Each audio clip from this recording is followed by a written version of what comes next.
Olá, estamos aqui de volta, dando sequência aí na segunda parte da nossa quinta e última videoaula, que é uma videoaula onde a gente está fazendo revisão dos conteúdos estudados, né, para que o aluno reviva, né, relembre tudo isso que a gente estudou ao longo da disciplina. Lembrando que na primeira parte a gente trabalhou conceitos básicos, né, conceitos importantes para a programação, vimos aí variáveis, expressões aritméticas e comando de atribuição. E nessa videoaula agora a gente vai conhecer os comandos de saída de dados e outras coisas mais. Bom, o que são os comandos de saída de dados?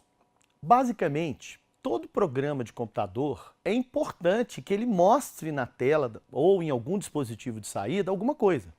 Um texto, uma imagem, porque senão a gente não percebe que o computador está executando alguma coisa. Então a saída de dados ela é muito importante.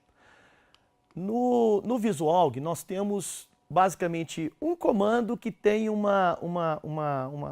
detalhezinho que o transforma num segundo comando, que é o escreva e o comando escreval. A gente vai ver inclusive a diferença de ambos, tá? Qual que é a sintaxe do comando escreva ou escreval? Basicamente a gente coloca dentro de um parênteses os dados ou as mensagens que a gente quer que o algoritmo mostre na tela, na saída de dados em algum ponto do programa. A gente pode colocar inclusive mensagens, variáveis, expressões aritméticas ou expressões booleanas, tudo separado por vírgula. Então é um comando muito simples, né? Escreve lá, põe lá escreva ou escreval, abre parênteses e relaciona tudo que você quer que vai para a tela. A gente pode colocar mensagens. O que são as mensagens? Por exemplo, você quer seja bem-vindo ou entre com o seu nome, ou seja, alguma mensagem elucidativa ou orientativa, alguma mensagem transmitindo algum resultado. É uma mensagem, não é um dado propriamente dito, é uma mensagem. Então a gente pode colocar as mensagens dentro do escreva. Como é que a gente põe isso? Entre aspas. Então a gente abre aspas, escreve qualquer coisa, seja em letra maiúscula, minúscula, fecha aspa, isso aí vai sair na tela. Variáveis. O que o computador vai fazer? Ele vai pegar o conteúdo da variável naquele momento e jogar na tela. Então ele vai lá na memória do computador, quanto que tem nessa variável? Aí tem o valor tal, então ele joga na tela. Expressões, sejam elas expressões aritméticas ou expressões booleanas. O que o computador faz? Executa a expressão, logicamente pegando os valores das variáveis, executa a expressão e o resultado da expressão ele joga na tela. Então, ambos, mensagens, variáveis e expressões, podem ser colocados dentro de um comando escreva ou de um comando escreval, ok? Sempre separado por vírgula. Isso é muito importante. Normalmente o aluno que está começando, né, vocês já estão mais adiantados, mas esquece da vírgula, aí dá erro de sintaxe, o programa nem compila. Então aqui nós temos um pequeno programa, né? Nós temos aqui várias variáveis declaradas. Suponha que os primeiros comandos sejam esses, comandos de atribuição, que a gente aprendeu na parte anterior dessa videoaula. Então nós temos aqui, nós estamos atribuindo esses valores a essas variáveis. Suponha que eu vá executar esse comando, escreva nome aluno. O que vai sair na tela do computador? Observem, é uma variável, está declarado lá na cláusula var. O computador ele pegou o conteúdo da variável, que é Marcelo da Silva Dias, e jogou na tela, jogou lá na saída. Ok? Observem que a variável, quando eu coloco uma variável dentro do escreva, não precisa estar dentro de aspas, né? Mas tem que ser uma variável. Escreval. Quando eu usei o escreva, e aí a diferença do escreva para o escreval, quando eu usei escreva, observem que o cursor, aquele traço, né, o sublinhado que está parado logo depois do dias, ele está na mesma linha, ele não passou para a linha de baixo. É porque eu usei o comando escreva. Todas as vezes que eu uso o comando escreva, o conteúdo que é colocado dentro do parênteses é jogado na tela, é printado na tela e o cursor fica parado na mesma linha. Mas quando eu executo o escreval, olha o que acontece. O cursor passa para a linha de baixo. Ou seja, é feito um scroll de linha. Né? Por quê? Porque eu usei o escreval. Nesse caso, inclusive, eu usei o escreval sem nada, sem parênteses. O escreval sem parênteses, sem nenhum conteúdo, ele simplesmente pula de linha. Mas eu posso usar o escreval desse jeito. Olha lá, eu tenho uma mensagem entre aspas, observem as aspas, e eu tenho vírgula e uma variável. O que o computador vai fazer? Ele vai imprimir a mensagem o endereço do aluno solta um espaço, observe que tem um espaço lá no comando entre o e as aspas, vírgula, aí é uma variável. Por que é uma variável? Primeiro que está lá na cláusula var, né? E segundo, porque está fora das aspas. O que o computador faz? Pega o conteúdo dessa variável, que eu atribuí aqui no início do meu programa, e joga na tela, ok? E observem que o cursor pulou para a linha de baixo, né? Porque eu usei o comando escreval. A gente tem aqui um outro escreval que vai dar aquele resultado lá em cima, ou seja, o conteúdo da variável, valor mensalidade, depois essa mensagem que está entre aspas, depois o conteúdo da variável número aluno, depois outra mensagem, ok? E por fim, a mesma coisa, um outro exemplo, né? Só que eu coloquei aqui agora uma expressão aritmética. O que o computador vai fazer? Ele vai resolver essa expressão aritmética, valor mensalidade vezes 0,1, o resultado dessa expressão que ele vai colocar lá em cima, tá? Olha lá, ele coloca o resultado 50,045, ok? Então nós temos exemplos aqui de quando a gente quer mandar mensagem, quando a gente quer mandar conteúdo de variável ou quando a gente quer mandar resultado de uma expressão, ok? Comando de entrada de dados. Ao inverso do comando de saída de dados, o comando de entrada de dados, ele pega o dado, ele solicita ao usuário ou a qualquer dispositivo de entrada de dados um dado. E esse dado vem para dentro do computador. O comando de saída, que a gente acabou de ver, ele faz o inverso. Ele pega o dado que está dentro do computador, na memória, dentro do algoritmo, ou seja, até uma mensagem, e joga para fora do computador, na tela ou em dispositivo de saída. O entrada de dados é o inverso. E é interessante porque o entrada de dados, ele é a primeira coisa que a gente faz no programa, né? Só que a gente trabalha sempre casado com o saída de dados. A gente vai ver por quê, tá? Quem representa o comando de entrada de dados é o comando leia, que tem uma sintaxe muito simples. Simplesmente leia, abre parênteses, uma variável. Essa variável tem que ter sido declarada, né? Essa variável declarada no leia tem que ter sido declarada na cláusula var, claro, né? E o que o usuário digitar lá no teclado ou o dado que vier de algum dispositivo de entrada de dados vai ficar armazenado na variável que está dentro do leia, ok? É isso que está sendo falado ali. Então, o usuário, vamos supor que ele vai no teclado, pressiona um conjunto de teclas, apertou Enter, esse conjunto de informações de teclas que ele digitou, que compõe um dado, fica armazenado na variável dentro do comando leia, ok? Aqui a gente tem alguns exemplos, por exemplo, leia aluno, leia nome de aluno é uma variável, né? Observem que a execução do comando leia, isso é muito importante, a execução do comando leia, ele faz com que o cursor na tela, observem aí, ele faz com que o cursor na tela fique piscando, parece que o computador está travado, mas não, ele está esperando você digitar alguma coisa. Aí você digita alguma coisa e essa alguma coisa fica armazenada na variável. E o detalhe é o seguinte, nesse exemplo de cima, vocês viram que o comando leia está sendo executado, fica o cursor na tela, tela preta, você não sabe o que você tem que fazer. Na maioria das vezes os alunos acham que o programa travou, mas não, ele está esperando você digitar algo. Então é muito legal, é muito aconselhável que sempre que você utilizar o comando leia, antes do leia tenha um escreva ou um escreval. Por quê? Porque aí vai aparecer na tela, antes do cursor piscar, vai aparecer na tela o quê? A mensagem. Te ajudando, o que você tem que digitar, o que você tem que fazer, né?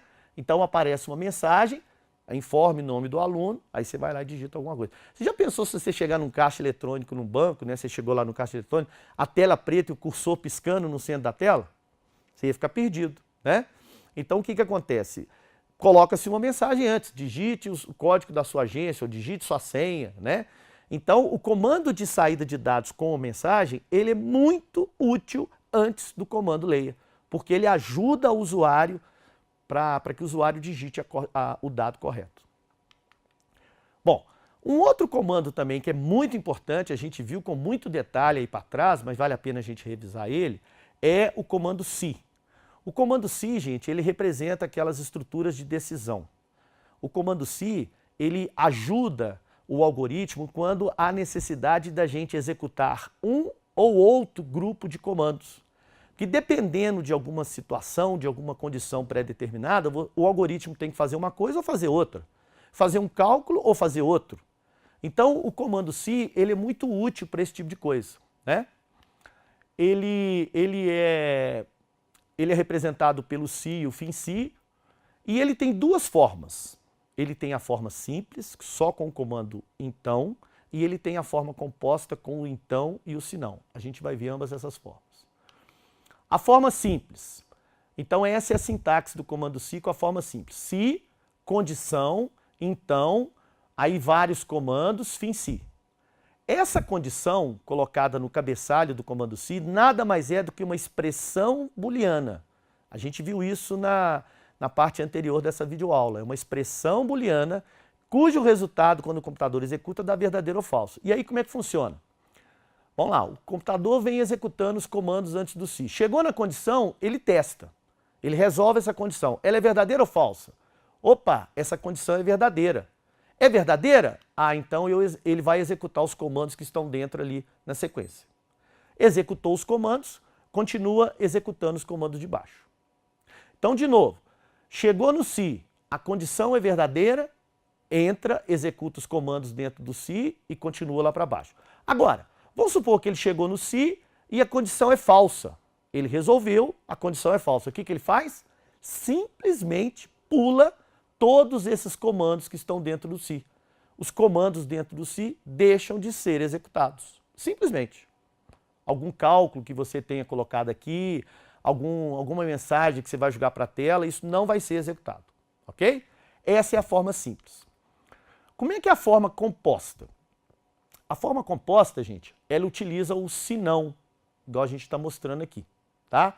Agora, o funcionamento é muito parecido da forma simples. Ou seja, chegou lá no comando, testou a condição, ela é verdadeira? O que acontece anteriormente? O que acontecia? Ela é verdadeira. Executa os comandos do então. Só que nessa hora, em vez dele executar também os comandos do senão, ele simplesmente pula os comandos do senão. Então, quando essa condição colocada no cabeçalho, ela é verdadeira, os comandos dentro do então são executados e os comandos dentro do senão deixam de ser executados. Ok? Agora, lógico, tem o inverso. Vamos supor que essa condição, então, ela é falsa. Lembrando da forma simples, ele vai pular os comandos do então. Mas nesse caso, ele vai executar os comandos do senão e depois seguir em frente. Então observem que a forma composta, ou o conjunto de comandos do então é executado, ou o conjunto de comandos do senão é executado. Ok? Já a forma simples, ou o conjunto do então é executado, ou ele não executa nada. Ok? Então a gente dá para usar.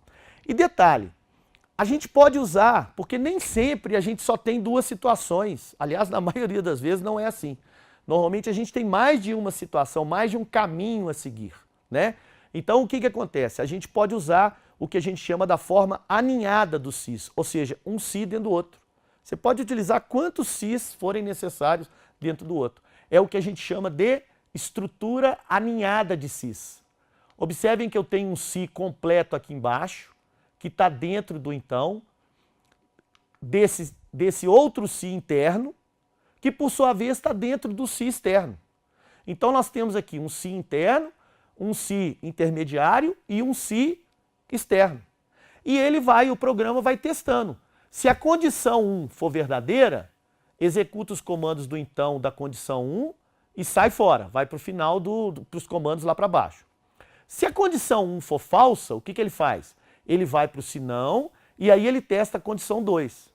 Se a condição 2 for verdadeira, ele vai executar os comandos ligados à condição 2 e sai fora, segue o caminho depois lá do último fim si. Agora, se a condição 2 for falsa, o que ele faz?